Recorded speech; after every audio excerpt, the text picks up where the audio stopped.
السلام علیکم ورحمۃ اللہ وبرکاتہ۔ الحمد للہ رب العالمین والصلاة والسلام علی اشرف الانبیاء والمرسلین نبینا محمد وعلی آلہ واصحابہ اجمعین، اما بعد۔ اللہ تعالیٰ کے فضل، اس کے ارادے اور اس کی مشیت سے پھر ہم یہاں زاد المعاد کے درس میں جمع ہوئے ہیں۔ اللہ تعالیٰ سے ہماری دعا ہے کہ بغیر کسی رکاوٹ کے یہ درس ہر پیر کو چلتے رہے اور ہمارے اندر ان جیسے دروس میں حاضر ہونے کی جو حرص اور تڑپ ہے، اللہ تبارک و تعالیٰ تا دیر حیات جو ہے اس کو باقی رکھے، آمین۔ جیسا کہ اعلان کیا جا چکا ہے کہ آج کے درس میں سجدہ سہو کے بارے میں بحث کریں گے انشاءاللہ، اور اس کے بعد اور ایک مسئلہ جو ابن القیم رحمہ اللہ نے چھیڑا ہے وہ یہ ہے کہ نماز میں آنکھ بند کرنے کا مسئلہ ہے۔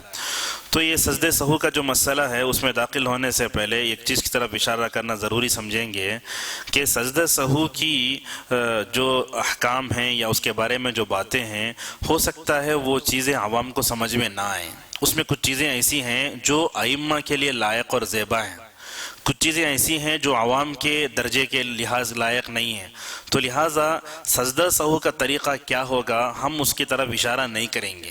کیوں؟ اس لیے کہ جو امام ہوتا ہے وہ سمجھے گا حالات کو، مقتدی جو ہوتا ہے وہ پیچھے امام کے اقتداء کرے گا، وہ سجدہ سہو کے بارے میں صحیح حکم جان لے گا تو اس کی اقتداء کریں گے۔ تو لہٰذا اس کی حالتیں چونکہ مشکل بھی ہیں اور اس میں کچھ ایسی پیچیدگیاں بھی ہیں جو جدول کی شکل میں چاہے تو ہم سمجھا سکتے ہیں، لیکن چونکہ وقت کی کمی ہے تو لہٰذا ہلکا سا اشارہ اس کی طرف کریں گے کہ سجدہ سہو کا طریقہ کیا ہے۔ تو سب سے پہلے آئیے ہم دیکھتے ہیں کہ یہ سجدہ سہو جو ہماری شریعت میں آیا ہے یہ اللہ تبارک و تعالیٰ کی ایک بہت بڑی نعمت ہے۔ آپ جانتے ہیں انسان جو بھی دنیا میں مخلوق ہے اللہ تبارک و تعالیٰ کے علاوہ، چاہے نبی ہی کیوں نہ ہو، ہر انسان نسیان کا شکار ہوتا ہے۔ نسیان کا مطلب بھول، اور اسی طریقے سے سہو کا مطلب ہوتا ہے غافل ہونا۔ تو دنیا میں اللہ کے علاوہ کوئی بھی انسان کبھی بھی غفلت میں پڑ سکتا ہے اور کبھی بھی وہ بھول کا شکار ہو سکتا ہے، اور آپ جانتے ہیں یہ بھول اور یہ جو ہے غفلت کبھی بھی ہمارے ساتھ ہو سکتی ہے۔ ہم نماز پڑھ لیں، ہم کتنا ہی اپنے اندر کمال درجے کا تقوی ہی پیدا کیوں نہ کر لیں، لیکن ہم یہ نہیں کہہ سکتے کہ ہم بھولتے نہیں ہیں۔ کبھی آپ یہ نہیں کہہ سکتے کہ ہم غفلت میں نہیں آتے، بلکہ یہ دونوں چیزیں ہر انسان پر طاری ہوتی ہیں۔ نبیوں پر بھول طاری ہوتی ہے، لیکن غفلت یہ ہر انسان کو، ہر مخلوق کو آتی ہے غفلت یہ۔ تو لہٰذا اللہ تبارک و تعالیٰ نے یہ جو بھول ہے اس کو شیطان کی طرف منسوب کیا۔ چنانچہ سورہ کہف میں آپ دیکھیں گے اللہ تبارک و تعالیٰ فرماتا ہے وَمَا أَنسَانِهُ إِلَّا الشَّيْطَانُ أَن نَذْكُرَهُ۔ یہ سورہ کہف کی آیت ہے جو ہم ہر جمعہ پڑھتے ہیں۔ اللہ تبارک و تعالیٰ موسیٰ اور خضر کا واقعہ بیان کرتا ہے کہ موسیٰ علیہ السلام نے اپنے ساتھ جو ان کے خادم تھے، وہ یوشع بن نون تھا نام ان کا۔ حضرت موسیٰ علیہ السلام نے یوشع بن نون سے کہا تھا کہ اے یوشع، ہمارے پاس جو کین اور کیڈلی جو ہوتا ہے اس میں ایک مچھلی ہے، وہ مچھلی جہاں غائب ہو جائے ہمیں خبر دینا۔ لیکن مچھلی جہاں غائب ہو گئی وہاں بھول گئے یوشع بن نون۔ آگے بڑھنے کے بعد موسیٰ علیہ السلام نے یوشع بن نون سے پوچھا مچھلی کہاں ہے؟ کہا مچھلی غائب ہو گئی ہے۔ کہاں غائب ہوئی؟ پیچھے۔ پھر تو پلٹ کر گئے۔ تو اس وقت اللہ تبارک و تعالیٰ فرماتا ہے کہ یوشع بن نون کو بھلانے والا شیطان، وَمَا أَنسَانِهُ إِلَّا الشَّيْطَانُ أَن نَذْكُرَهُ۔ اور آپ جانتے ہیں یہ بھولنا یہ انسان کی صفت ہے، اللہ تعالیٰ کی ذات اس سے پاک ہے۔ چنانچہ حضرت موسیٰ علیہ السلام اور حضرت ہارون علیہ السلام نبی بن کر جب فرعون کے پاس جاتے ہیں تو فرعون پوچھتا ہے فما بال القرون الاولیٰ، کیسے ہے گزرے ہوئے لوگ کیسے تھے، تمہارا رب کیسے تھا؟ تو حضرت موسیٰ جواب دیتے ہیں لا یضل ربی ولا ینسا، میرا رب نہ گمراہ ہوتا ہے اور نہ بھولتا ہے۔ تو یہ بھولنا انسان کی صفت ہے، غفلت میں پڑنا یہ انسان کی صفت ہے۔ اور آپ جانتے ہیں اہل علم کتنی باریک باریک چیزوں کو ہمارے سامنے ذکر کرتے ہیں، کہتے ہیں جب امام اگر غلطی کر لے، قرأت میں نہیں، بیچ میں رکوع میں، سجدے میں، تشہد میں، بیٹھنے میں کہیں غلطی کر لے تو اللہ کے نبی صلی اللہ علیہ وسلم کی صحیح حدیث ہے کہ مرد سبحان اللہ کہیں، عورتیں جو ہے اس کو یاد دلائیں، کیسے؟ تالی کے ذریعے، اپنے اثر تالی کے ذریعے۔ تو آپ صلی اللہ علیہ وسلم نے کہا کہ اگر جو ہے مرد دیکھتے ہیں کہ امام غلطی کر رہا ہے، قرأت کے علاوہ کہیں بھی غلطی کر رہا ہے، تو ہم کہیں گے سبحان اللہ۔ سوال یہاں یہ آتا ہے کہ الحمدللہ دوسری چیزیں چھوڑ کر سبحان اللہ کو کیوں اختیار کیا گیا؟ تو اس کا جواب دیتے ہوئے علماء کہتے ہیں کہ بندہ اس امام کی غلطی پر سبحان اللہ کہہ کر جہاں اس کو متنبہ کر رہا ہے، وہیں اس کو یہ بتا رہا ہے کہ بھولنے کی ذات اللہ، بھولنے سے اللہ کی ذات پاک ہے۔ سبحان اللہ کا مطلب کیا ہوا؟ اللہ تعالیٰ پاک ہے۔ کس سے؟ بھولنے سے پاک ہے۔ یہ بھولنا کس کی صفت ہے؟ یہ انسانوں کی صفت ہے۔ یہی بات تو اللہ کے نبی صلی اللہ علیہ وسلم نے بیان فرمائی۔ آپ نے کہا انما انا بشر مثلکم انسا کما تنسون۔ ایک مرتبہ اللہ کے نبی صلی اللہ علیہ وسلم نماز میں آگے پیچھے ہو گئے رکوع سجدے میں، تو آپ نے کیا فرمایا؟ میں تم جیسا انسان ہوں، میں بھولتا ہوں جیسے تم بھولتے ہو۔ پھر کہا فَإِذَا نَسِيتُ فَذَكِّرُونِي۔ آپ نے کہا کہ جب میں بھول جاؤں تو مجھے یاد دلانا۔ تو اللہ کے نبی صلی اللہ علیہ وسلم جب نماز میں بھول جاتے قرأت کے علاوہ دوسرے موقع پر، تو کیا کرتے؟ صحابہ آپ کو یاد دلاتے تھے۔ ذوالیدین والا واقعہ ہے۔ اور اللہ کے نبی صلی اللہ علیہ وسلم کے صحابہ کرام بھی کیسے اللہ کے نبی صلی اللہ علیہ وسلم کو یاد دلاتے تھے؟ پوچھتے تھے یا رسول اللہ شاید آج نماز شارٹ ہو گئی ہے۔ ایسا نہیں بولتے آپ بھول گئے ہیں، بولتے شاید آج نماز تھوڑی شارٹ ہو گئی، ایسا اللہ کے نبی صلی اللہ علیہ وسلم پھر پلٹ کے جا کے پھر نماز دوبارہ مکہ میں پڑھاتے تھے۔ یہ رسول اکرم صلی اللہ علیہ وسلم ادب ہے صحابہ کرام کا۔ تو آپ صلی اللہ علیہ وسلم بشر ہونے کے اعتبار سے بھولتے تھے، تو آپ فرمایا میں بھولتا ہوں جیسے تم بھولتے ہو، اور جب میں بھول جاؤں تو مجھے یاد دلانا۔ تو علامہ ابن القیم رحمہ اللہ نے یہ حدیث کا تذکرہ کرنے کے بعد ایک بڑی اچھی بات کی طرف اشارہ کیا، کہا وَكَانَ سَهْوُهُ مِن تَمَامِ النِّعْمَةِ عَلَى أُمَّتِهِ۔ کہا کہ رسول اکرم صلی اللہ علیہ وسلم بھولے، امت کے لیے علاج جو ہے تجویز کیا گیا۔ یعنی رسول اکرم صلی اللہ علیہ وسلم اگر نہیں بھولتے تو امت بڑی پریشان ہو جاتی۔ نماز میں اگر کوئی امام بھول جاتا، سجدے میں بڑھنے بجائے اٹھ جاتا، یا جو ہے 4 رکعت ایک ہی سلام سے اگر پڑھا دیتے تو امت کے لیے بڑی پریشانی ہوتی۔ تو رسول اکرم صلی اللہ علیہ وسلم کا بھولنا امت کے لیے رحمت ثابت ہوا۔ یعنی اللہ کے نبی بھول گئے تو رسول اکرم صلی اللہ علیہ وسلم کا یہ بھولنا امت کے لیے نعمت کو پورا کرنے کی طرح ہوا۔ وَإِكْمَالِ دِينِهِمْ، اور دین کو مکمل کیا گیا۔ اور اللہ کے نبی صلی اللہ علیہ وسلم بھولے تو اس کا فائدہ یہ ہوا صحابہ اکرام کو بتایا گیا کہ ایک امام کی اقتداء کیسے ہونی چاہیے۔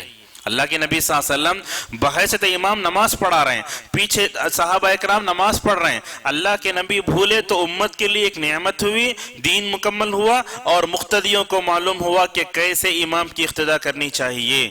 معزز حاضرین، آئیے اب دیکھتے ہیں یہ سجدہ سہو کا جو لفظ ہے اس کی کیا لغوی تعریف ہے۔ دیکھیے ہمارے پاس 2 لفظ ہیں، ایک ہے سجدہ اور ایک ہے سہو۔ اس میں دونوں میں کیا لغوی تعریف ہے؟ کہا سجدہ کا معنی کیا آتا ہے؟ آپ نے کئی مرتبہ یہ لفظ سنا ہوگا زندگی میں، لیکن آج دیکھتے ہیں کہ لغت میں اس کا معنی کیا آتا ہے۔ اہل علم کہتے ہیں السجدۃ لغتاً الخضوع۔ کہا کہ سجدے کا مطلب جھکنا، سجدے کا مطلب جھکنا، اور کہا اصطلاحاً مطلب یہ ہے وضع الجبہۃ علی الارض تعبداً، اپنے پیشانی کو، اپنے ماتھے کو زمین پر رکھنا عبادت کی غرض سے۔ یہ کہتے ہیں سجدے کی اصطلاحی تعریف۔ سجدہ کا مطلب یہ سمجھ میں آیا کہ بندہ اللہ کے سامنے جھکتا ہے اور اللہ تعالیٰ کی عظمت، اس کی کبریائی اور اس کے بڑے ہونے کا اعتراف کرتا ہے سجدے میں۔ اسی لیے اللہ کے نبی صلی اللہ علیہ وسلم نے فرمایا کہ سجدے میں بندہ اللہ سے بہت قریب ہوتا ہے۔ اقرب ما یکون العبد من ربہ فہو ساجد۔ سورہ علق کے آخری میں اللہ نے کہا واسجد واقترب، تم سجدہ کرو اللہ کے قریب ہو جاؤ۔ لہٰذا ہم جب سجدہ کرتے ہیں تو اللہ تعالیٰ کی قربت کا احساس ہونا چاہیے۔ اور دیکھیے اللہ تبارک و تعالیٰ نے سجدے میں ایسی لذت رکھی ہے، اگر آپ اس کیفیت کے ساتھ جو حدیث جبرائیل میں بتایا گیا کہ تم اللہ تعالیٰ اللہ کی عبادت کرو تو ایسے کرو کہ گو میں اللہ کو دیکھ رہے ہو، یہ کیفیت اگر آپ کے اندر پیدا ہو گئی شروع نماز میں تو سجدے کے لیے آپ تڑپ جائیں گے کہ کب سجدہ کریں گے۔ سجدوں میں اللہ تبارک و تعالیٰ نے وہ لذت رکھی ہے، اگر آپ نے اس کو پا لیا تو زندگی پر آپ یہ کریں گے سجدے میں رہو، سجدے میں رہو۔ اور اسی لیے رسول اکرم صلی اللہ علیہ وسلم قیامت کے دن سجدے میں گر جائیں گے۔ شفاعت کی حدیث میں آتا ہے لمبا سجدہ کریں گے، اور اللہ تبارک و تعالی رسول اللہ صلی اللہ علیہ وسلم پر اللہ کی تعریف کرنے کے لیے ایسے کلمات سکھائے گا۔ آپ فرماتے ہیں کہ وہ کلمات اللہ اس وقت سکھائے گا، اور اللہ کے نبی صلی اللہ اللہ علیہ وسلم اللہ تعالیٰ کو اپنی طرف متوجہ کرنے، اللہ کو منانے اور شفاعت کو پانے کے لیے لمبا سجدہ کریں گے. سجدہ کرتے کرتے اللہ کی تعریف کریں گے تو اللہ تبارک و تعالیٰ آخر میں کہے گا یا محمد ارفع رأسک، کہیں گے اے محمد صلی اللہ علیہ وسلم اب تم اپنا سر اٹھاؤ، جو کچھ پوچھنا ہو پوچھو، تم کو دیا جائے گا، اور جس کے بارے میں تم سفارش کرنا چاہتے ہو اللہ تعالیٰ تم کو تمہاری سفارش کرے گا. تو سجدے کا مطلب یہ ہے کہ ہم اللہ کے سامنے جھکیں، اللہ کے سامنے جھکیں. اور آپ جانتے ہیں سجدہ انسان کے غرور کو توڑتا ہے، رکوع انسان کے غرور کو توڑتا ہے، سجدہ انسان کے غرور کو توڑتا ہے. جو حقیقت میں رکوع کے فلسفے کو سمجھ لے، جو حقیقت میں سجدے کے پیغام کو سمجھ لے، تو مطلب یہ ہے کہ اس نے اللہ تعالیٰ کو پہچان لیا، اللہ تعالیٰ بڑا ہے اور میں چھوٹا ہوں. اسی لیے اللہ کے نبی صلی اللہ علیہ وسلم نے فرمایا جو بندہ رکوع میں برابر نہیں جھکتا، جو آدمی سجدہ برابر نہیں کرتا، اللہ تبارک و تعالیٰ قیامت کے دن اس کی طرف نظر رحمت سے نہیں دیکھے گا. کیوں نہیں دیکھے گا؟ آپ رکوع کر رہے ہیں لیکن آپ کے اندر بڑائی ہے، آپ سجدہ کر رہے ہیں اللہ کی کبریائی کا اعتراف کر کے بھی پھر آپ کے دل میں تکبر ہے. مطلب کیا ہوا؟ آپ نے رکوع سجدے کا مطلب سمجھا ہی نہیں ہے. تو اسی لیے معلوم ہوا کہ رکوع سجدے میں برابر نہ جھکنے والے قیامت کے دن اللہ تعالیٰ کی نظر رحمت سے محروم ہو جائیں گے. اور سورہ قلم کی وہ آیتیں جو لوگ دنیا میں سجدہ نہیں کرتے تھے، قیامت کے جب آئیں گے سجدہ کرنا چاہیں گے ان کی پیٹیں جھک نہیں پائیں گی. وہ مرحلہ آنے سے پہلے ہم کو اللہ کے سامنے سجدہ کر لینا چاہیے. اللہ تعالیٰ فرماتا ہے وہ لوگ سجدے کے لیے دنیا میں بلائے جاتے تھے لیکن قیامت میں جب ان کو بلایا جائے گا سجدہ کرنا چاہیں گے نہیں کر پائیں گے. تو ان مسلمانوں کا کیا حال ہوگا جو لوگ نماز نہیں پڑھتے؟ یہ تو کفار و مشرکین کے بارے میں آیت اتری ہے، لیکن جو مسلمان نماز نہیں پڑھتے ہم کو سمجھ میں آتا ہے کہ مسلمان اس آیت کی ضمن میں آئیں گے. اگر انہوں نے رکوع نہیں کیا، سجدہ نہیں کیا، قیامت کے دن اللہ تبارک و تعالیٰ کے سامنے جھک کیسے پائیں گے؟ جب پیٹیں لوہے کی طرح ہو جائیں گی جھک نہیں پائیں گے. تو وہ مرحلہ آنے سے پہلے ہم کو اللہ تبارک و تعالیٰ کے سامنے جھک کر اللہ کی کبریائی، اس کی عظمت، اس کی بزرگی کا اعتراف کر کے یہ کہنا چاہیے کہ میں دنیا میں ایک ادنا سا بندہ ہوں. یہ سجدے کا معنی ہوا. اب سہو کا معنی کیا ہوا؟ وہ اس کا معنی بتاتے ہیں. سہون کا معنی غفلت کا آتا ہے عربی زبان میں. سہا یا سو کا مطلب بھول جانا، تو بھول جانا. تو یہ سجدہ جھکنا، سہو کا معنی غفلت میں پڑ جانا، کسی چیز سے غفلت میں بھول جانا. تو سجدہ سہو کا مطلب کیا ہوا؟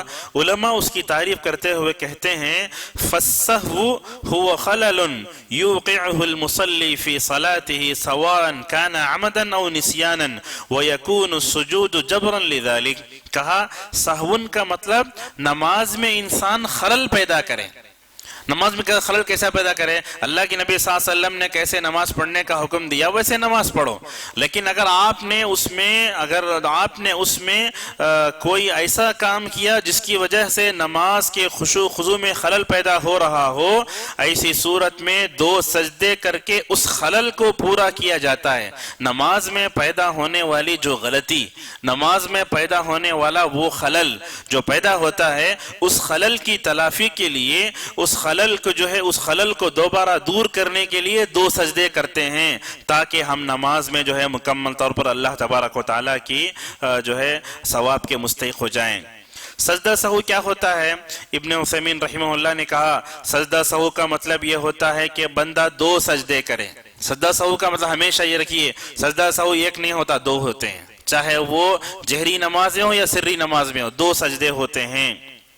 نماز میں جیسے سجدہ کرتے ویسے سجدہ کرنا پڑتا ہے، اور سجدہ سہو میں وہی تسبیحات پڑھنا ہے جو عام نمازوں میں پڑھتے ہیں. سبحان اللہ، سبحانک اللہم ربنا وبحمدک اللہم اغفر لی، سبحان ربنا، ایسی دعائیں پڑھتے ہیں. تو یہ کبھی سلام سے پہلے ہوگا یا کبھی سلام کے بعد ہوگا، جیسے امام جو ہے وہ سمجھے گا. اب یہ سجدہ سہو جو کہا گیا ہے، یہ سجدہ سہو کرنے کا مطلب کیا؟ سہو کا مطلب یہ ہوا کہ انسان جب نماز میں کھڑے ہوتا ہے بھول کر جو غلطی ہوتی ہے اس کو دور کرنے کے لیے سجدہ سہو ہوتا ہے. مثلا سمجھیے کوئی آدمی ظہر کی 4 رکعت نماز پڑھ رہا تھا، امام پڑھ رہا تھا، تو امام نے پہلے یہ تحیہ کر لیا کہ آج ہم تشہد میں نہیں بیٹھیں گے، سیدھے اٹھ جائیں گے، دوسرے رکعت کے بعد تیسرے رکعت ڈائریکٹ اٹھ جائیں گے. ابن عثیمین رحمہ اللہ کہتے ہیں نماز باطل ہے. جان بوجھ کر کرنے والا نماز باطل ہو جائے گی. لیکن اگر بھول کر کیا تو یہی سہو کا مطلب کیا ہوا؟ غلطی سے ہوا، غفلت میں ہوا، تو اس وقت جو ہے یہ سجدہ سہو کام آتا ہے. جو آدمی جان بوجھ کر کوئی بھی حرکت کرتا ہے تو اس وقت اس کی نماز باطل ہو جائے گی. اب آئیے دیکھتے ہیں کہ سجدہ سہو کی مشروعیت کے دلائل کیا ہیں. ہم نے 3 حدیثیں لکھی ہیں. ایک حدیث یہ ہے، اللہ کے نبی صلی اللہ علیہ وسلم نے فرمایا، میں تم جیسا انسان ہوں، میں بھولتا ہوں جیسے تم بھولتے ہو، جب میں بھول جاؤں تو مجھے یاد دلاؤ. اس حدیث کے بارے میں علامہ سعدی رحمہ اللہ لکھتے ہیں کہ اس حدیث سے ہمیں 3 مسئلے سمجھ میں آتے ہیں. ایک مسئلہ یہ سمجھ میں آتا ہے کہ رسول اللہ صلی اللہ علیہ وسلم ہم جیسے انسان تھے. ایک دوسری بات یہ سمجھ میں آتی ہے کہ اس حدیث سے معلوم ہوا کہ رسول اکرم صلی اللہ علیہ وسلم نور سے نہیں پیدا ہوئے تھے. اگر نور سے پیدا ہوتے تو اللہ کے نبی یہ نہیں فرماتے کہ میں تم جیسا انسان ہوں. تیسری بات یہ معلوم ہوئی کہ اللہ کے نبی صلی اللہ علیہ وسلم سے یہ جو بھول ہوئی ہے امت کے لیے رحمت کا باعث ہے. اللہ کے نبی بھولے، امت کو طریقہ بتایا گیا کہ وہ کیسے جو ہے بھول کو مکمل طور پر یہ کریں. اور اس حدیث سے یہ بھی معلوم ہوا کہ انسان جب نماز میں کھڑے ہوتا ہے تو دنیاوی خیالات آتے ضرور ہیں. دنیاوی خیالات آتے ہیں، انسان کی توجہ ہٹتی ہے. اور آپ جانتے ہیں اہل علم کہاں کہاں تک غور کرتے ہیں. ہمارا جو یہ محراب ہوتا ہے نماز پڑھنے کا، محراب کو محراب کیوں کہا جاتا ہے؟ اس کے بارے میں اہل علم نے کہا محراب کیوں کہا جاتا ہے؟ عربی زبان میں حربن کا معنی جنگ کا آتا ہے. عربی زبان میں حربن کا معنی جنگ.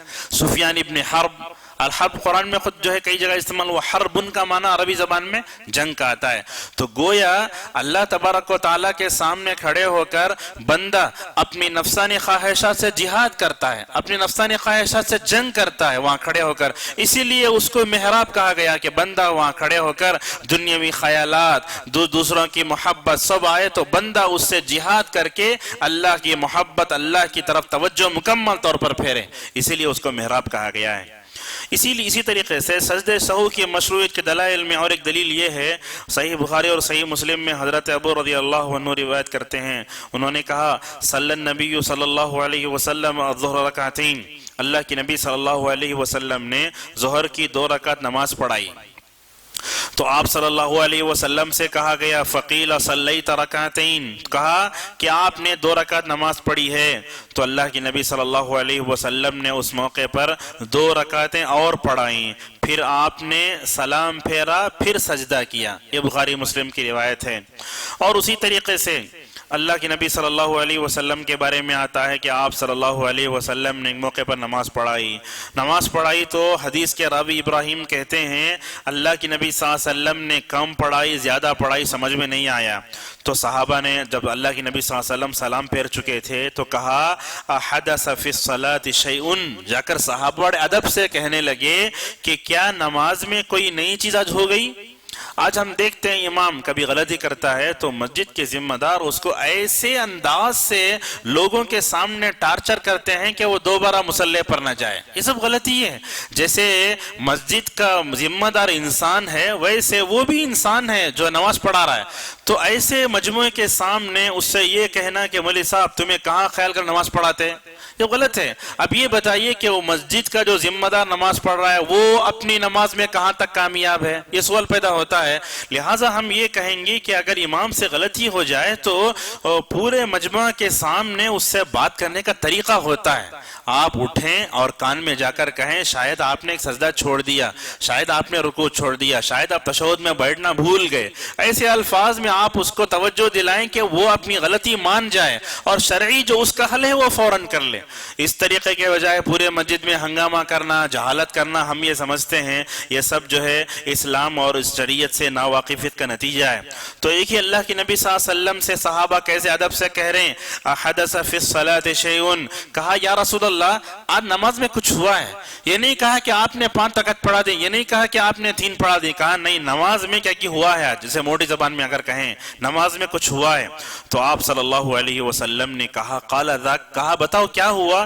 تو صحابہ نے کہا صلیت کذا و کذا، فرمایا کہ آپ صلی اللہ علیہ وسلم نے ایسے ایسے نماز پڑھائی ہے. اللہ کے نبی صلی اللہ علیہ وسلم دنیا میں سب سے پختہ عقل رکھنے والے، آپ سے پہلے بھی اور آپ کے بعد بھی اتنی پختہ عقل کسی بشر کو نہیں ملی دنیا میں، لیکن رسول اکرم صلی اللہ علیہ وسلم کا تواضع، آپ بشر ہونے کے اعتبار سے دوسروں کی اپنی غلطی کو ماننے کا اور دوسروں سے اصلاح کی قبول کرنے کا آپ کے اندر جذبہ کیسے؟ آپ صلی اللہ علیہ وسلم نے فرمایا چلے، فمشى رجلی، آپ چل کر گئے، واستقبل القبلہ، اور جو ہے قبلہ رخ کیا اور 2 سجدے کیے، پھر آپ نے سلام پھیرا۔ یہ روایت بخاری مسلم میں ہے۔ معزز حاضرین، ابھی کئی حدیثیں سجدہ سہو کے بارے میں ہیں، ہم اپنی بات سمیٹتے ہوئے یہاں یہ کہنا چاہیں گے، اگر آپ جاننا چاہتے ہیں تو ابن عثیمین رحمہ اللہ کی کتاب ہے سجدہ سہو کے بارے میں، نیٹ پر بھی دستیاب ہے، چھوٹی سی کتاب ہے۔ ہم سمجھتے ہیں اس زمانے میں سجدہ سہو کے مسائل کو جن مختصر انداز میں انہوں نے بیان کیا ہے، شاید ہی بہت کم علماء اس کو بیان کر سکتے ہیں۔ بہت مختصر انداز میں، جامع و مانع انداز میں مثال دے دے کر سمجھاتے ہیں کہ نماز میں کیسے کیسے ہوتا ہے۔ اس صورت کو، ان تمام صورتوں کو امام سمجھے اور مکمل طور پر سمجھنے کی کوشش کرے۔ اب یہاں سوال یہ آتا ہے کہ سجدہ سہو شریعت میں ہے کیوں؟ اس کی کئی وجوہات ائمہ نے لکھی ہیں۔ دیکھیے، اہل علم ہر چیز کے بارے میں کیسے بحث کرتے ہیں۔ یہ سجدہ سہو کیوں ہے؟ ایک انسان نماز پڑھتا ہے، غلطی سے بھول جاتا ہے، تو احادیث میں بتایا گیا رفع عن امتی الخطأ والنسیان، کہا گیا میری امت سے غلطی میں ہونے والے گناہ اور بھول کی حالت میں ہونے والے گناہ معاف ہیں۔ اور خود سورہ بقرہ میں کہا گیا ربنا لا تواخذنا ان نسینا واخطانا، کہا پروردگار اے ہمارے رب، اگر غلطی میں، اگر حالت غلطی کی وجہ سے، بھول کی وجہ سے غلطی ہوئی تو معاف کر دے۔ اللہ حدیث قدسی میں کہتا ہے قد فعلت، میں نے معاف کر دیا۔ لہذا یہ سوال پیدا ہوتا ہے، جب بھولنے کی حالت میں اور جو ہے غفلت کی حالت میں جو گناہ ہوتا ہے اللہ پکڑتا نہیں ہے، پھر سجدہ سہو کیوں لایا گیا؟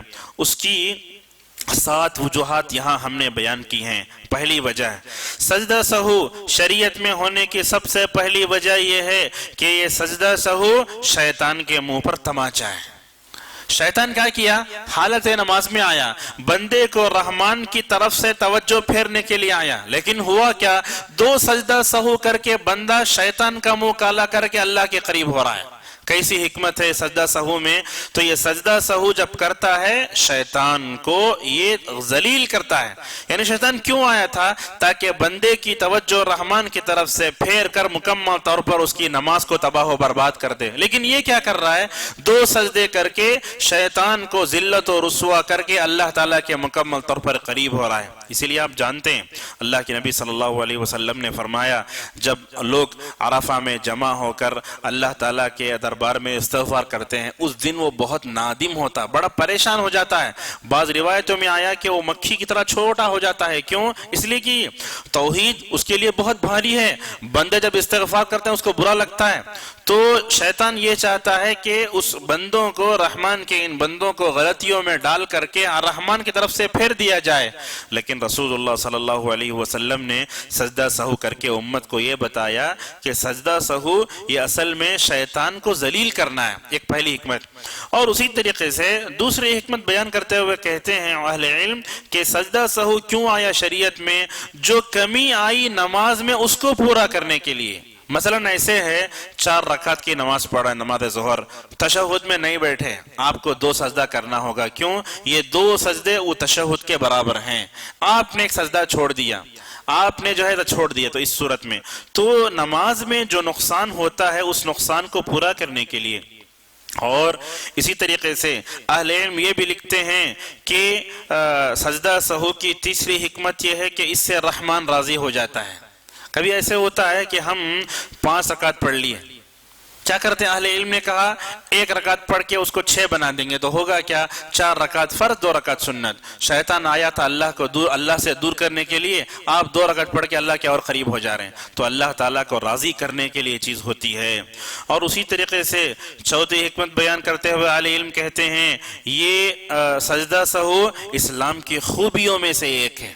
آپ مذاہب کا مطالعہ کر کے دیکھیے، توریت بھی تھی، موسیٰ کی شریعت تھی، ابراہیم کی شریعت تھی، لیکن رسول اللہ صلی اللہ علیہ وسلم کو دی گئی شریعت کی خوبی یہ ہے کہ یہ شریعت زندگی کے ہر شعبے میں پیش آنے والے مسئلے کا حل دیتی ہے۔ اگر تم 4 رکعت نماز پڑھو، اگر ایسا ہو جائے تو ایسا کرو، یہ باریکی شاید کسی اور شریعت میں آپ نہیں پائیں گے۔ اور اسی طریقے سے 5ویں حکمت بیان کرتے ہوئے اہل علم کہتے ہیں کہ بندہ اس خلل کو دور کر کے اللہ تعالیٰ کے مکمل ثواب کا مستحق ہو جاتا ہے۔ مثلا اللہ کے نبی صلی اللہ علیہ وسلم نے جماعت کی نماز کا ثواب بیان کرتے ہوئے فرمایا کہ جماعت سے نماز پڑھو گے تو 25 درجہ ثواب ملے گا، اور ایک روایت میں فرمایا 27 درجے، دونوں روایتیں صحیح ہیں۔ اگر آپ جماعت سے نماز پڑھ رہے ہیں لیکن جماعت کی نماز میں امام نے غلطی کی اور اس غلطی کو جو ہے دوبارہ سجدہ سہو کے ذریعے مکمل نہیں کیا گیا، ہو سکتا ہے ثواب کے نماز کے جماعت با جماعت نماز پڑھنے کا جو ثواب ہے اس میں کمی آ جائے۔ تو اللہ کے نبی صلی اللہ علیہ وسلم نے یہ 2 سجدہ سہو کر کے امت کو یہ بتایا کہ اگر تم سجدہ سہو کر لو گے تو نماز میں با جماعت نماز پڑھنے کا جو ثواب ہے، ثواب 27 درجے 25 درجے، اس کو مکمل طور پر تم پالو گے۔ اور اسی طریقے سے اور ایک اہل علم میں حکمت یہ لکھی کہ ہماری شریعت میں کوئی تنگی نہیں ہے۔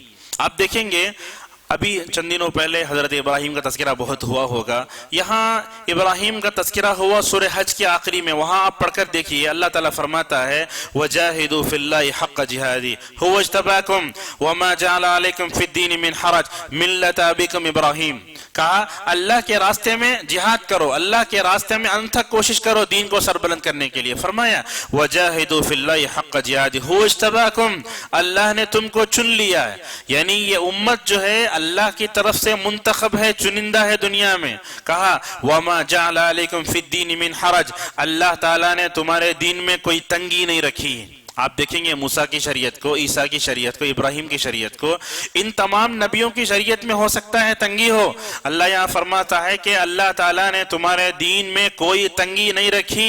اس کے بعد کہا ملت ابیکم، یہاں دیکھیے تعلق دونوں میں، اللہ تعالیٰ نے تمہارے دین میں کوئی تنگی نہیں رکھی، لہٰذا ملت ابراہیمی کو دیکھو، جیسے ابراہیم کی ملت میں کشادگی تھی اسی طریقے سے ہم تمہاری ملت میں اور تمہاری شریعت میں آسانی پیدا کر رہے ہیں۔ اور آپ جانتے ہیں ابراہیم علیہ السلام کی جو شریعت تھی اس میں بہت سی آسانیاں، اور یہی اس سے بڑھ کے آسانیاں اس امت میں رکھی گئیں۔ چنانچہ اللہ تبارک و تعالیٰ نے سورہ انشراح میں کہا ان مع العسر یسرا فان مع العسر یسرا، ہر تنگی کے ساتھ آسانی بھی ہے۔ اور اللہ کے نبی صلی اللہ علیہ وسلم حضرت معاذ بن جبل کو اور اسی طریقے سے حضرت ابو موسیٰ رضی اللہ تعالیٰ عنہما کو یمن بھیجتے تو آپ 6 باتوں کی ان کو نصیحت فرماتے تھے۔ کیا کہتے تھے؟ بشرا ولا تنفرا، لوگوں کو خوشخبری دو، ایسا کام نہ کرو کہ جس کی وجہ سے لوگ دین سے متنفر ہو جائیں۔ اور فرماتے تھے یسرا ولا تعسرا، کہتے تھے دین کو آسان بنا کے پیش کرو اور دین کو مشکل نہ بناؤ۔ آخری میں کہتے تھے تطاوعا ولا تختلفا، لوگوں کے اندر اطاعت کا جذبہ پیدا کرو، لوگوں کے درمیان اختلاف پیدا مت کرو۔ لہٰذا جہاں کہیں جو آدمی اپنا ذمہ دار ہوتا ہے، اگر وہ اللہ تعالیٰ کی بتائی ہوئی شریعت کے مطابق اگر کوئی قانون بناتا ہے اس پر جو ہے عمل کرنا چاہیے، چاہے مسجد کا معاملہ ہو، مدرسے کا معاملہ ہو۔ آج ہم دیکھتے ہیں کہ یہ ہمارے اندر سمع و طاعت کا مادہ بہت کم ہو گیا ہے، امیر جو ہوتا ہے اس کی اطاعت کرنا چاہیے۔ اللہ کی نبی صلی اللہ علیہ وسلم نے فرمایا جس نے امیر کی اطاعت کی اس نے میری اطاعت کی، جس نے امیر کی نافرمانی کی گویا اس نے اللہ اور اس کے رسول صلی اللہ علیہ وسلم کی نافرمانی کی۔ تو یہ دین میں جو تنگی نہیں ہے، اس تنگی کو، دین میں جو تنگی نہیں ہے اس کو بتانے کے لیے سجدہ سہو لایا گیا۔ یعنی سجدہ سہو کی مشروعیت یہ بتاتی ہے، مثلا ایک آدمی ایسا ہے جو سجدہ سہو نہیں جانتا، نماز میں اس نے غلطی کی، بیچارہ مایوس ہو کر بیٹھ جائے گا، یا ایسے پوچھ سکتا ہے کہ کیا میں نے نماز پڑھی تو کیا پورا ثواب ملے گا؟ اگر وہ شریعت کی اس آسانی کو جانتا کہ سجدہ سہو بھی ہے جس کے کرنے سے اس کی غلطی کی تلافی ہو جاتی ہے تو بندہ کتنا خوش ہوگا۔ لہذا ضرورت ہے سجدہ سہو کی یہ مشروعیت مصلی کو تنگی سے نکال کر آسانی کی طرف مکمل طور پر یہ کرتی ہے۔ اور اسی طریقے سے سجدہ سہو کی جو حکمت ہے وہ حکمت یہ بھی سمجھ میں آتی ہے چاہے وہ نبی کریم صلی اللہ علیہ وسلم ہی کیوں نہ ہو، چاہے دوسرے انسان ہی کیوں نہ ہو، یہ سجدہ سہو یہ بتاتا ہے کہ انسان غلطی کا پتلا ہے، بھولتا ہے، غفلت کا شکار ہوتا ہے۔ کوئی بھی انسان ایسا نہیں جو بھولتا نہیں ہوگا، جو غفلت میں نہیں جاتا ہوگا۔ ہر انسان کبھی نہ کبھی وہ غفلت کا شکار ہوگا یا بھول کا شکار ہوگا۔ تو چنانچہ یہ سجدہ سہو یہ بتاتا ہے کہ انسان وہ عبادت کے درجے میں کتنا ہی کمال درجے کو کیوں نہ پہنچ جائے، لیکن کبھی وہ غفلت کا شکار ہو سکتا ہے، اور اسی طریقے سے کبھی نہ کبھی وہ بھول کا شکار بھی ہو سکتا ہے۔ معزز حاضرین، سجدہ سہو کا طریقہ کیا ہے؟ اس بارے میں ایک بات ہم یہ کہنا چاہیں گے کہ سجدہ سہو کبھی نماز سے سلام سے پہلے ہوتا ہے یا سلام کے بعد ہوتا ہے۔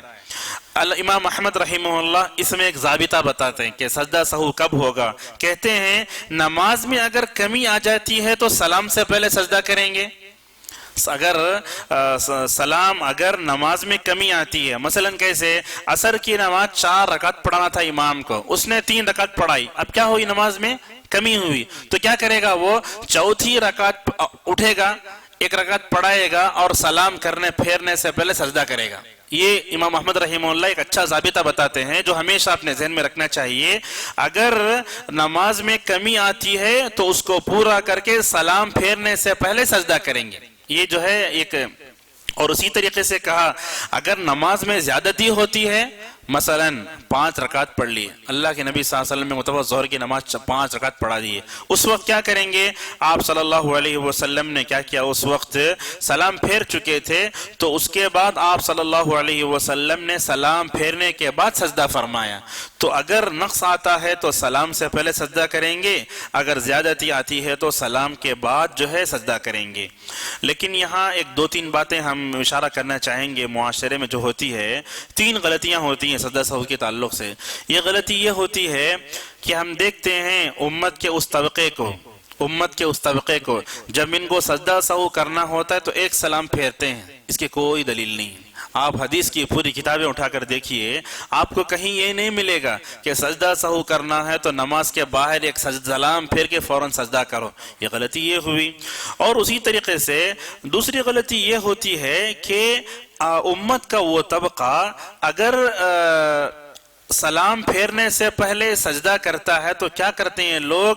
تشہد پڑھ کے سلام پھیرتے ہیں، 2 سجدے کرتے ہیں، 2 سجدے کرنے بعد پھر تشہد پڑھتے ہیں، یہ غلطی ہے۔ آپ چاہے سلام سے پہلے سجدہ کریں یا سلام کے بعد سجدہ کریں، کبھی بھی تشہد پڑھنے کی ضرورت ہی نہیں ہے، اس لیے کہ امت کے اس طبقے نے جس حدیث سے استدلال کیا کہ اللہ کے نبی صلی اللہ علیہ وسلم نے سجدہ سہو کر کے پھر تشہد پڑھا ہو، اہل علم کہتے ہیں کہ سجدہ سہو کے بعد چاہے وہ نماز کے اندر کا سجدہ ہو یا نماز کے باہر کا سجدہ ہو، نماز کے اندر ہو تو وہ بات سمجھ میں آتی ہے، تو نماز کے اندر اگر وہ سجدہ سہو کر رہا ہے تو کیا کرے گا؟ پوری دعائیں، یعنی اللہم انی ظلمت نفسی ظلما کثیرا ولا یغفر الذنوب فاغفر لی ما قدمت وما اخرت پڑھ کے کیا کرے گا؟ 2 سجدے کر کے بیٹھ جائے گا، پھر سلام پھیرے گا، یہی ہے۔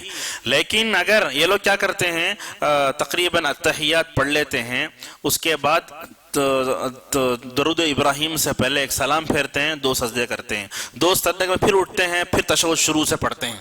یہ سب تنگی ہے، یہ سب اپنے ذہنوں کی طرف سے پیدا کردہ بدعتیں ہیں۔ اس سے مکمل طور پر جب سجدہ سہو لایا گیا شریعت میں خلل کو دور کرنے، آسانی پیدا کرنے کے لیے، تو علماء کون ہوتے ہیں اس میں اپنی طرف سے ایکسٹرا اٹیچمنٹ کرنے کے لیے، یہ کسی کے لیے زیب نہیں دیتا، تو لہٰذا معلوم ہوا کہ تشہد نہیں پڑھنا چاہیے۔ اگر آپ سلام پھیرنا چاہتے ہیں تو تشہد میں جتنی دعائیں پورے پڑھیں گے، آخری میں 2 سجدے کریں گے اور اس کے بعد فوراً سلام پھیر دیں گے، تشہد پڑھنے کی ضرورت نہیں ہے۔ اور ایک غلطی یہ ہوتی ہے ہمارے معاشرے میں اکثر ہوتا ہے، اور بڑی معذرت کے ساتھ ائمہ کے ساتھ ہم دیکھتے ہیں جو امام ہوتا ہے وہ فقہ ہی نہیں جانتا، کون سے موقع پر کیا کرنا چاہیے، کیا آیتیں پڑھنا چاہیے۔ ایک موٹی سی مثال دیکھیے، مینا کے حج کے بعد بارشیں خوب ہوئی، اللہ تبارک و تعالیٰ نے ایسی بارش برسائی، پورا مینا پاک ہو گیا، اور مکے میں خوب نماز ہوئی۔ اب وہاں آپ دیکھتے ہیں مکے میں نماز ہو رہی ہے، عشاء کی نماز میں پہلے رکعت میں ایک ہی آیت۔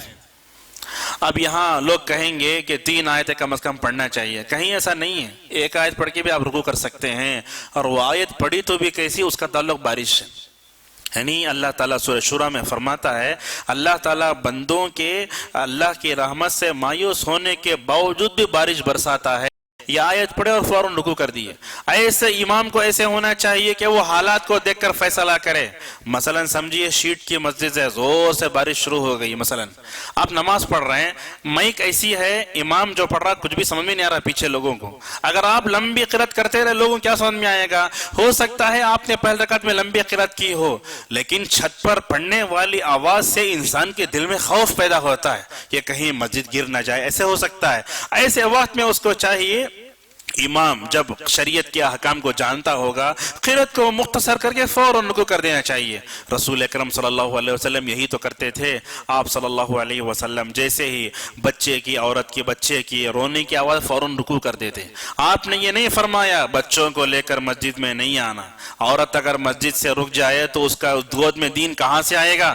اللہ کے نبی صلی اللہ علیہ وسلم نے یہ فرمایا عورت آئے, بچے کو بھی لے کر آئے, لیکن امام عورتوں اور بچوں کا مختصر طور پر اس کا خیال کر لے. تو لہٰذا آپ دیکھتے ہیں اللہ کے نبی صلی اللہ علیہ وسلم امام ہونے کی حیثیت سے بھی کامیاب نظر آتے ہیں ہمیں کہ اللہ کے نبی صلی اللہ علیہ وسلم امامت کا پورا خیال کیا کرتے تھے. اور وہ واقعہ جس میں حضرت معاذ بن جبل رضی اللہ عنہ لمبی قرات کرنے لگے تھے, ایک کسان جب پیچھے کھڑے ہو کر الگ نماز پڑھ لیا, آپ نے کسان سے نہیں کہا کہ تم دین بیزار ہو, بلکہ آپ نے معاذ کو ڈانٹا, کہا تم فتنہ پیدا کرتے ہو. ایک کسان دن بھر تھک ہار کر کے حلال کمائی کر کے اپنے ہاتھ پسینہ خون پسینہ ایک کر کے اللہ کو یاد کرنے مسجد کو آتا, یہ کتنا بڑا اعزاز ہے اس کے لیے اور کتنی بڑی دلچسپی ہے اللہ تعالیٰ کے اس گھر سے اور نماز سے. تو اللہ کی نبی نے معاذ سے کہا کہ اے معاذ تم فتنہ پرور ہو, لوگوں کو نماز سے روک رہے ہو. بہرحال ہم یہ کہنا چاہتے ہیں کہ نماز پڑھانے والا جو ہوگا اس کے اندر دین کی سمجھ ہونا چاہیے. اگر کوئی بھی چیز اگر ایسی ہو جس کی وجہ سے نماز میں اگر کوئی چیز پیدا ہو جائے فوراً اس کو اس کے اندر فیصلہ لینے طاقت ہونا چاہیے. اور ایک بات ہم اپنے معاشرے میں دیکھتے ہیں, آپ صلی اللہ علیہ وسلم نے فرمایا امام کے پیچھے عقل مندوں کھڑا ہونا چاہیے. کون کھڑے گا؟ مؤذن. اس کے اندر اتنی صلاحیت ہو کہ اگر امام اگر حالت نماز میں چھوڑ کر چلے جائے تو مؤذن اس کو پورا کرے. اور امام کے بازو جو لوگ کھڑتے ہیں ان کے اندر علماء ہوں اور جو نماز کے احکام جانتے ہوں. اگر وضو ٹوٹ گیا تو پیچھے والا کھڑے ہو کر مکمل طور پر نماز کو سدھار سکے. حضرت عمر فاروق رضی اللہ عنہ شہید ہو گئے تو صحابہ کے اندر اتنی صلاحیت تھی کہ امت کو سنبھالا, سامنے آگے بڑھ کر صحابہ نماز پڑھائی اور مکمل طور پر نماز ہو گئی. تو بہرحال یہ کہنا چاہتے ہیں کہ اللہ کے نبی نے فرمایا میرے قریب کھڑے رہو جن کے اندر عقل زیادہ ہے, جن کے اندر دین کی سمجھ زیادہ ہے, وہ میرے قریب کھڑے ہو جائیں. تو لہٰذا یہ امام جو ہوگا اس کو دین کی مکمل سمجھ ہونی چاہیے. تو آپ دیکھتے ہیں موجودہ وقت میں امت کا وہ طبقہ ایسے ہوتا ہے نماز میں سورت پڑھتے پڑھتے کا چھوڑ دیے, سجدہ سہو کر رہے ہیں, ضرورت نہیں ہے, اذا زلزلت زلزالها اس کے بعد چھوڑ دیا. اب یہاں سوال یہ آتا ہے اگر قرات میں غلطی ہو گئی سجدہ سہو نہیں کرتے. اکثر لوگوں کو آج یہ معلوم نہیں ہے. اکثر لوگ بڑے بڑے 35 سال سے محراب میں کھڑے ہو کر نماز پڑھانے والے ائمہ کا حال یہ ہے, یہ لوگ قرات میں اٹکتے ہیں سجدہ سہو کرتے ہیں.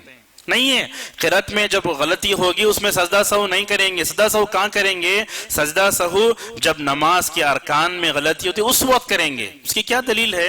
حضرت ابی ابن کعب رضی اللہ عنہ ایک دن رسول اللہ صلی اللہ علیہ وسلم کے پیچھے نماز پڑھ رہے تھے. آپ نے ایک آیت چھوڑ دی تو اللہ کے نبی نے نماز ختم ہونے کے فوراً بعد صحابہ سے پوچھا اے صحابہ کیا تم میں ابی ہے؟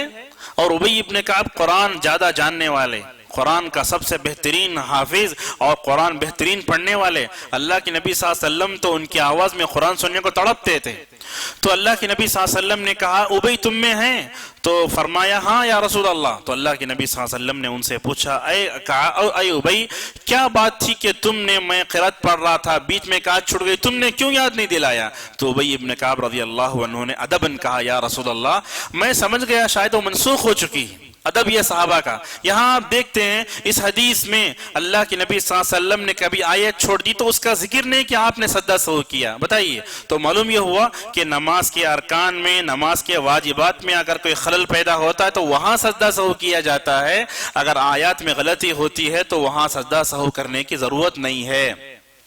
اور آیت میں غلطی ہوتی ہے تو اس تعلق سے ایک بات یہ بھی کہنا چاہیں گے کہ ایسا ہوتا ہے کبھی سورہ غاشیہ میں امام اٹک جاتا ہے جمعہ کے دن, پوری مسجد اس کے اوپر ٹوٹ پڑ رہی ہے, بیچارہ کرے گا کیا؟ غلط ہے۔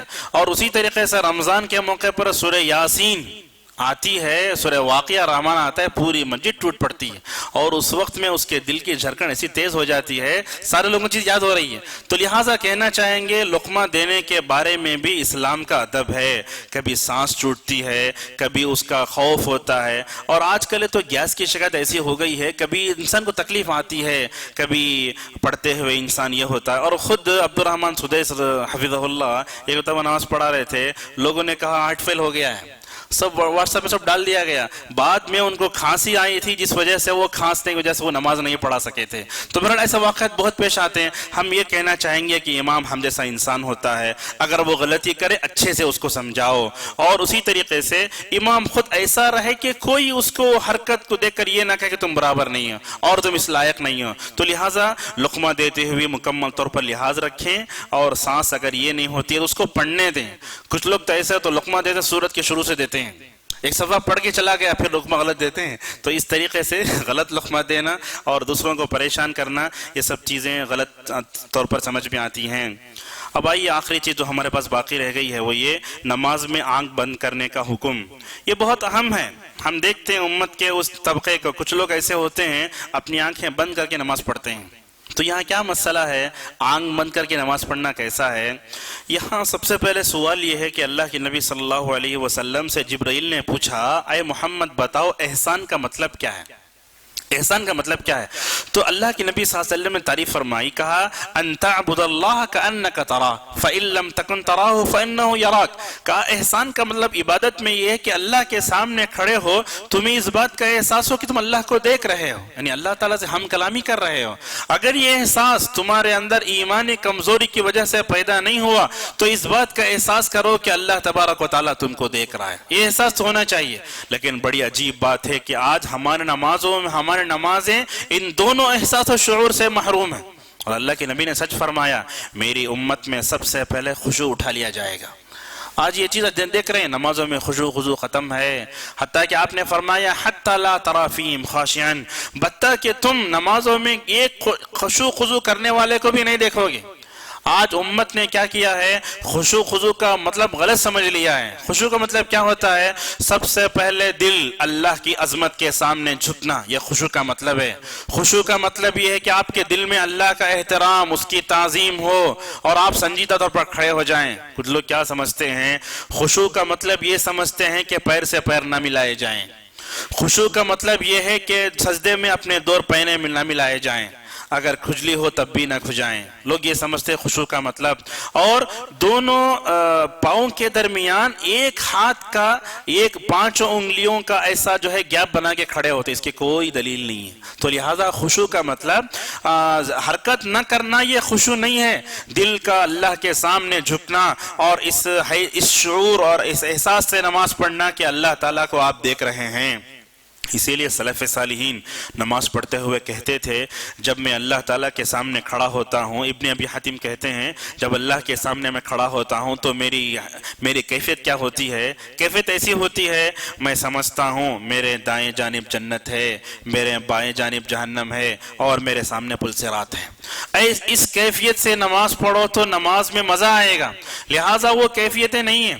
اگر نماز میں اللہ کے نبی صلی اللہ علیہ وسلم آنکھ بند کر لیتے نا تو خود وہ سورج گرہن کی نماز میں اللہ کے نبی کو جنت کے پھل نظر نہیں آتے۔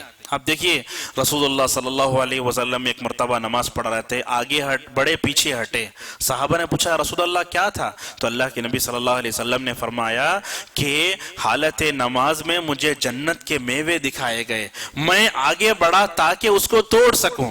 سوال یہاں یہ آتا ہے کہ رسول اللہ کی آنکھ کھلے تھے تب آپ نے جو ہے جنت کے ان پھلوں کو دیکھا، اور اس کے بعد اللہ کے نبی صلی اللہ علیہ وسلم پیچھے ہٹے تو آپ نے فرمایا جہنم کی آگ کی حرارت مجھے معلوم ہوئی، تھوڑا میں پیچھے ہٹا، اور آپ نے پھونکا بھی، روایتوں میں آتا ہے۔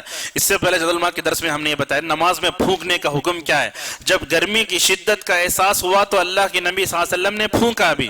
تو لہٰذا یہ سمجھ میں آتا ہے آنکھ کھلی رکھ کے اللہ کے سامنے کھڑے ہو کر پوری توجہ اللہ کی طرف کرنا، یہی کمال ہے۔ اگر بندہ اپنی آنکھیں بند کر لے اور کہے کہ میں اپنی نماز میں خشوع خضوع اختیار کرتا ہوں، ہم کہیں گے یہ خشوع خضوع نہیں، یہ اپنے آپ کو دھوکہ دینا ہے۔ تو لہٰذا دیکھتے ہیں آپ علماء اس کے بارے میں کیا کہتے ہیں۔ فرمایا ابن عثیمین رحمہ اللہ نے، علماء کہتے ہیں بغیر ضرورت کے آنکھ بند کرنا مکروہ ہے، آنکھ نہیں بند کر سکتے۔ کیوں؟ اس لیے کہ فرمایا قوم یہود کی عادت ہے۔ بعض اہل علم کہتے ہیں نماز میں آنکھ بند کر لینا قوم یہود کی عادت ہے۔ اس سے دو بڑے نقصان ہوتے ہیں جو علماء نے ذکر کیے ہیں۔ ایک تو یہ ہوتا ہے کہ انسان اونگنے لگتا ہے، جب سامنے چیز نظر آ رہی ہے، آپ پورے شعور سے نماز پڑھ رہے ہیں تو آپ کی آنکھ بند نہیں ہوگی۔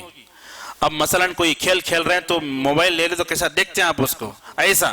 تو اسی طریقے سے اگر آپ آنکھ بند کریں گے خود بخود اونگ آئے گی۔ اور آنکھ بند کرنے کا دوسرا نقصان یہ ہوگا، اللہ کے نبی صلی اللہ علیہ وسلم نے فرمایا کہ جب تم جو ہے نماز میں کھڑے ہو تو سجدے کی جگہ دیکھو۔ اگر آپ آنکھ بند کریں گے سجدے کی جگہ نہیں دیکھ پائیں گے، یہ دوسرا بڑا نقصان ہے۔ اس ابن عبدالسلام رحمہ اللہ نے کہا کہ اگر کوئی آدمی نماز میں کھڑا ہوا، نماز میں جب کھڑا ہوا تو اس کی توجہ ادھر ادھر جا رہی ہے، وہ توجہ کو اللہ کی طرف پھیرنے کے لیے تھوڑی دیر کے لیے اگر آنکھ بند کرتا ہے تو یہ اس کے لیے جائز ہے، ہمیشہ کے لیے نہیں، تھوڑی دیر کے لیے آنکھ بند کر سکتا ہے۔ علامہ ابن القیم رحمہ اللہ فرماتے ہیں اس کتاب زاد المعاد میں، کہا آنکھ کھلی رکھ کے نماز پڑھنا خشوع کے زیادہ قریب ہے۔ یعنی آنکھ کھلی رکھ کے اپنی خواہشات سے، ہر چیز سے اگر آپ جو ہے مکمل طور پر اگر آپ کنٹرول رکھتے ہیں، اپنی خواہشات سے جنگ کرتے ہیں، آنکھ کھلی رکھ کے اگر آپ اپنے دل کو اللہ کی طرف متوجہ کرنا چاہتے ہیں، کہا یہ خشوع کے زیادہ قریب ہے۔ اگر کوئی ایسے وقت میں آنکھ بند کر لیتا ہے تو کہا یہ جائز ہے، مکروہ نہیں ہے۔ ابن عثیمین رحمہ اللہ نے اس بارے میں بڑی تفصیل سے بحث کی، ان کا فتویٰ بڑا اچھا لگا، ہم پورا یہاں ذکر کر رہے ہیں۔ جب ابن عثیمین سے پوچھا گیا کہ نماز میں آنکھ بند کرنے کا حکم کیا ہے تو انہوں نے کہا الصحیح انہ مکروہ۔ تمام علماء کے اقوال کو جمع کرنے اور احادیث کو دیکھنے سے یہ سمجھ میں آتا ہے کہ یہ ناپسندیدہ فعل ہے۔ کیوں؟ لأنہ یشبہ فعل المجوس عند عبادتہم النیران۔ بڑی اچھی بات بتائی۔ دیکھیے علماء، نماز میں آنکھ بند کرنے کا سوال کیا گیا تو کیسے جواب دیا، ان کے نمازوں کا کیا حال رہا ہوگا، کیسے وہ سوچتے ہیں۔ دیکھیے اگر یہ سوال کسی عجمی علماء سے پوچھا گیا تو جواب نہیں دے پائیں گے اتنا اچھا جتنا اچھا انہوں نے جواب دیا۔ کہا کہ آنکھ بند کر کے نماز پڑھنا یہ مجوسیوں کا فعل ہے، اس لیے کہ وہ جب آنکھ کی عبادت کرتے ہیں تو اپنی آنکھوں کو بند کر لیتے ہیں۔ لہٰذا آپ دیکھیے اگر کوئی اپنے بتوں کے سامنے جا کر نمستے کر رہا ہے، اپنی آنکھوں کو بند کر رہا ہے۔ کوئی آدمی آپ دیکھے ہوں گے چرچ میں داخل ہوا، کوئی کرسچن عیسیٰ کی فرضی تصویر سامنے لگی، اپنی آنکھوں کو بند کر رہا ہے، تو معلوم ہوا یہ غیر مسلموں کا فعل ہے۔ اللہ ان کے اپنے خداؤں کے سامنے کھڑے ہو کر، تو کہا یہ مجوس کا مطلب آگ کی پوجا کرنے والے۔ یہ آگ کی پوجا کرنے والے جب آگ کی پوجا کرتے ہیں تو اپنی آنکھوں کو بند کر لیتے ہیں۔ ابن عثیمین رحمہ اللہ نے کہا کہ یہ یہودیوں کا فعل ہے، یعنی آنکھ بند کر لینا یہ یہودیوں کا، مجوسیوں کا فعل ہے۔ لیکن آگے بڑی اچھی بات کہی، کہا غیر مسلموں کا طریقہ اپنانا حرام ہے۔ عبادت کے اندر غیر مسلموں کا طریقہ اپنانا حرام ہے، جیسا کہ علامہ ابن تیمیہ رحمہ اللہ نے فرمایا۔ اللہ کے نبی فرماتے ہیں من تشبہ بقوم فہو منہم۔ تو لہٰذا نمازیں ہماری مکمل طور پر جو ہے الگ ہوتی، سنجیدہ ہوتی ہیں اور ہر طرح کے۔ اور خود اللہ کے نبی صلی اللہ علیہ وسلم نے 3 مرتبہ نماز پڑھنے کو اور 3 مرتبہ مردوں کو دفن کرنے سے کیوں منع فرمایا؟ اس لیے کہ اس میں مشرکین کی مشابہت ہوتی ہے، تو لہٰذا غیر مسلمین کی مشابہت اختیار کرنا یہ تو حرام ہے۔ تو لہٰذا یہ کہہ سکتے ہیں کہ نماز میں آنکھیں بند کرنا مکروہ ہے۔ لیکن کہا اگر نماز میں کھڑے ہو کر انسان کی توجہ ادھر ادھر جا رہی ہے، اپنی توجہ کو اللہ کی طرف پھیرنے کے لیے اگر کوئی انسان اپنی آنکھوں کو بند کرتا ہے تو یہ تھوڑی دیر کے لیے جائز ہے، پوری نماز میں نہیں۔ جب آپ کی توجہ اللہ کی طرف آ گئی بس جو ہے اپنی آنکھوں کھول لیجئے۔ اور اس کے بعد کہا جب آپ آنکھ بند کر لیے اور وہ آپ اللہ کے ذکر سے پھیرنے والی وہ چیز اور فساد ختم ہو گیا تو آپ کو اپنی آنکھ کو مکمل طور پر کھلی کر رکھ لینی چاہیے۔ اور ایک سوال ان سے کیا گیا علامہ ابن عثیمین رحمہ اللہ سے کہا آنکھوں کو بند کر کے ہم اپنی نمازوں میں خشوع خضوع پیدا کریں گے؟ کسی نے کہا، لیکن اس کا بھی بڑا اچھا جواب دیا، کہا کہ آنکھیں بند کر کے خشوع خضوع پیدا کرنا یہ صوفیوں کی عادت ہوتی ہے۔ کتنی ان کے اندر باریکی دیکھیے۔ ایک تو کہا یہ آنکھ کی پوجا کرنے والوں کی عادت ہے، اور اسی طریقے سے یہ یہودیوں کی عادت ہے۔ اگر کسی نے یہ کہا کہ ہم آنکھ بند کر کے اپنی نمازوں میں خشوع خضوع پیدا کریں گے، کہا یہ صوفیوں کی عادت ہے، اور ایسا کرنا بدعت ہے۔ یہ ان کا فتویٰ ہے، یہ صوفیوں کی عادت ہے اور ایسا کرنا بدعت ہے۔ اور کہا شیطان ایک عالم کے بجائے عابد کے پاس جاتا ہے اور اس کے دل میں وسوسے پیدا کرتا ہے، ہو سکتا ہے عبادت کرنے والے کے دل میں ڈالا ہوگا۔ اگر تم اپنی آنکھ کھلی رکھو گے رحمان سے پھر جاؤ گے، اگر تم اپنی آنکھ بند کر لو گے تو ہو سکتا ہے تمہاری توجہ مکمل طور پر ہو جائے۔ علامہ بن باز رحمہ اللہ سے پوچھا گیا کہ نماز میں آنکھ بند کرنا کیسا ہے، تو انہوں نے کہا سب سے پہلی چیز یہ ہے کہ آدمی نماز میں سجدے کی جگہ دیکھے۔ اگر کوئی بند کر لیتا ہے تو نماز کے صحت پر اثر نہیں پڑے گا، یہ بھی ایک بات ہے۔ اگر کوئی آدمی آنکھ بند کر نماز پڑھ رہا ہے، اس کی عادت ہے، تو اس کو چاہیے کہ یہ بیان سننے کے بعد چھوڑ دے، اور جو کر رہے ہیں ان کو نصیحت کی جائے۔ تو لہٰذا اگر کوئی آنکھ بند کر کے نماز پڑھتا ہے تو ہم یہ نہیں کہیں گے اس کی نماز باطل ہو گئی ہے، نہیں کہیں گے، بلکہ یہ کہیں گے وہ خلاف سنت ہے۔ اور یہ طبرانی میں ایک روایت آتی ہے، ابن عباس رضی اللہ تعالیٰ عنہما فرماتے ہیں کہ اللہ کے نبی صلی اللہ علیہ وسلم نے فرمایا جب تم نماز میں کھڑے ہو تو اپنی آنکھوں کو بند نہ کرو۔ یہ روایت ذکر کی ہے، بیہقی نے کہا روایت ضعیف ہے۔ بہرحال نماز میں آنکھ بند کرنے کا جو مسئلہ ہے وہ یہ کہ یہ یہودیوں کی، مجوسیوں کی اور صوفیوں کی عادت ہے، لہٰذا اپنی آنکھ کھلی رکھ کر خواہشات سے جنگ کرتے ہوئے اللہ کی طرف متوجہ ہو جانا، اور احسان کے معنی کو سمجھ کر نماز پڑھنا زیادہ صحیح ہے۔ اگر کوئی آدمی اپنی توجہ غیر اللہ کی طرف سے ہٹ کر اللہ کی طرف متوجہ ہونا چاہتا ہے تھوڑی دیر کے لیے جائز ہے۔ تو پورے درس کا خلاصہ یہ ہوا کہ سجدہ سہو یہ ہماری شریعت کی خوبیوں میں سے خوبی ہے۔ جیسے ابراہیم کی شریعت واسع تھی، اس طریقے سے اللہ کے نبی صلی اللہ علیہ وسلم جو شریعت دیے گئے وہ شریعت بہت کشادہ ہے۔ ہم نے آپ کے سامنے بتایا کہ اللہ کی ذات بھولنے سے اور غفلت سے پاک ہے، اور یہ بھول اور نسیان غفلت طاری ہوتی ہے بندوں کو ہوتی ہے، تو یہ سجدہ سہو اللہ تعالیٰ کی طرف سے رحمت ہے۔ رسول اکرم صلی اللہ علیہ وسلم کا بھولنا امت کے لیے ایک رحمت بن کر ثابت ہوا۔